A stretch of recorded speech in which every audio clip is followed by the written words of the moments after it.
உங்கள் அனைவருக்கும் வணக்கம். நான் உங்கள் ஜோதிடர் குபேந்திரன் பேசுகிறேன். இது வந்து ஒரு ஒரு அற்புதமான தகவல் தான் உங்களுக்கு இது. சரிங்களா? அதாவது சில பேருக்கு பார்த்தீங்கன்னா, எல்லா வகையிலயும் ஏதாவது ஒரு குடும்பத்தில வந்து பிரச்சனைகள் ஏதோ ஒரு வகையில வந்துகிட்டே இருக்கும். அதாவது பொருளாதார பிரச்சனையா இருக்கலாம். இல்ல யாருன்னா வீட்ல ஒருத்தர் ஒண்ணு மாத்தி நோய் நொடியில அவதிப்படலாம். இல்ல மன ரீதியா பாதிக்கப்படலாம். இத மாரி ஏதோ ஒரு தொந்தரவு அடைஞ்சுன்னே இருப்பாங்கன்னு வச்சுக்கோங்க ஒரு குடும்பம். அவங்க அதுலேருந்து வெளிய வர்றதுக்கு மிக அற்புதமான ஒரு வழிமுறை இருக்குங்க.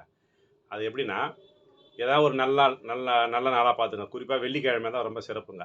நல்லா வெள்ளிக்கிழமையில என்ன பண்ணுங்க, மருதாணி விதை பொடி 100 கிராம், கொட்டைப்பாக்கு பொடி அது 100 கிராம், அதுக்கப்புறம் அகத்திக்கீரை அகத்திக்கீரை பொடி 100 கிராம். இது 3ம் வந்து கடையில வாங்கிட்டு வந்து நல்லா ஒரு வாளியில தண்ணி நெறைய ஒரு 15 லிட்டர், 20 லிட்டர் தண்ணி விட்டு, அதில அந்த பொடிய நல்லா கலந்து வச்சுருங்க. கலந்துட்டு, நீங்க குளிச்சுட்டு உங்க வீட்ட சுத்தமா நல்லா கழுவணும்.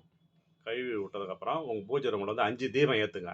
5 தீபம் ஏத்திட்டு, இந்த வாளிய தூக்கி போய் வச்சு, விநாயகர வேண்டிக்கணும், உங்க குலதெய்வத்த வேண்டிக்கணும்.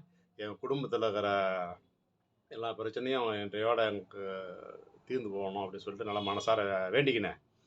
அந்த வாளி தண்ணிக்கு வந்து அ ஒரு தீப தூபம் காமிச்சுட்டு, அத என்ன பண்ணணும், வீடு முழுக்க போயிட்டு தெளிங்க தண்ணிய. வீடு முழுக்க தெளிச்சுட்டு, கடைசியில உங்க மேலயும் கொஞ்சம் தெளிச்சுக்கங்க. தெளிச்சு முடிச்சதுக்கப்புறமா, எரியுது இல்லையா 5 தீபம், அதில வந்து 4 தீபத்த வந்து கை அமுத்தி விட்டுடுங்க. பூ வச்சு கை அமுத்திட்டு, ஒரு தீபம் மட்டும் கொஞ்சம் மெதுவா எரியிற மாரி வச்சுருங்க. வச்சுட்டு, நீங்க என்ன பண்ணணும், அனைவரும் வீட்டு ஜன்னல்களெல்லாம் மூடி விட்டுறணும். மூடி விட்டுட்டு, வீட்டுக்கு வெளியில போயிடுங்க. ஒரு 1 மணி நேரம் வெளியில இருங்க. 1 மணி நேரம் வெளியில இருந்துட்டு, அதுக்கப்புறம் உள்ள வந்து, மறுபடியும் என்ன பண்ணணும் நீங்க, வீட்ட போட்டு கழுவணும். சரிங்களா? அந்த ஏன்னா ஏற்கனவே அந்த பக்கெட்டு தண்ணி தான் வீட்ட பூரா கழுவி கழுவி விட்டுருப்பீங்க. உங்க மேல தெளிச்சுக்கின்னு இருப்பீங்க இல்லையா?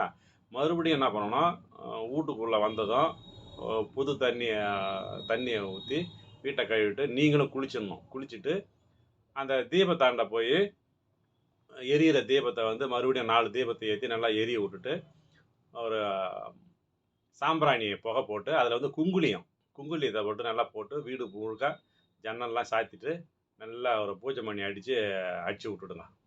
அந்த புகை ஒரு 10 நிமிஷம், 15 நிமிஷம் வீடு ஃபுல்லா பரவட்டும். இத மாரி செஞ்சு விட்டுட்டு, அதுக்கப்புறமா ஒரு 1/2 மணி நேரம் கழிச்சு கூட ஜன்னலெல்லாம் தொறந்து விட்டுடுங்க. இத வந்து ஒரு 3 மாதத்துக்கு ஒரு முறை செஞ்சுன்னு வந்தீங்கன்னா, உங்க குடும்பத்தில எப்படியாப்பட்ட பிரச்சனைகளும் சரியாயிடும். பொருளாதாரம் கண்டிப்பா சிறப்பா இருக்கும். நோய் நொடி இருக்காது. இத உறுதியா அது முழு நம்பிக்கையா செய்யுங்க. கண்டிப்பா நல்ல பலன் குடுக்கும். சரிங்களா?